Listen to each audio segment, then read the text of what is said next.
আজকে আমি তোমাদের সাথে ক্রিসপি চিকেন ফ্রাই শেয়ার করব। প্রথমেই দেখতে পাচ্ছ যে কত মুচমুচে হয়েছে।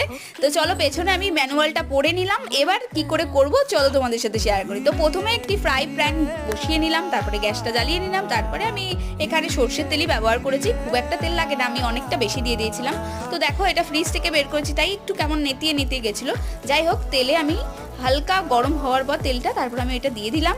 তো দেখো আস্তে আস্তে এক এক করে দিয়ে দিলাম, তারপরে ওর কিছুক্ষণ টাইম বলতে মোটে 5 থেকে 10 মিনিট মতো ফ্রাই করতে হবে, তার মধ্যেই এটা কিন্তু একদম ক্রিস্পি হয়ে যাবে। তো আমার তো বেশ ভালোই লেগেছে। দেখো একদম তেলটা একটু কম দিলে বেশি ভালো ফ্রাইটা হবে। তো তারপর আমি এখানে মিউনিস নিয়ে নিলাম আর এখানটায় নিয়ে নিলাম টমেটো সস। তো দুটোকে মিক্সড করে আমার খেতে খুব ভালো লাগে, কারা এইভাবে খাও আমাকে জানিও। তারপর এই যে ক্রিস্পি চিকেন মোমোটা, আরে মোমো নয়, এটা ক্রিস্পি চিকেন ফ্রাই। তো দেখো লুকটা কেমন লাগছে, আর খেতে কিন্তু জাস্ট ওয়াও ছিল। প্রথমে আমি টেস্ট করলাম।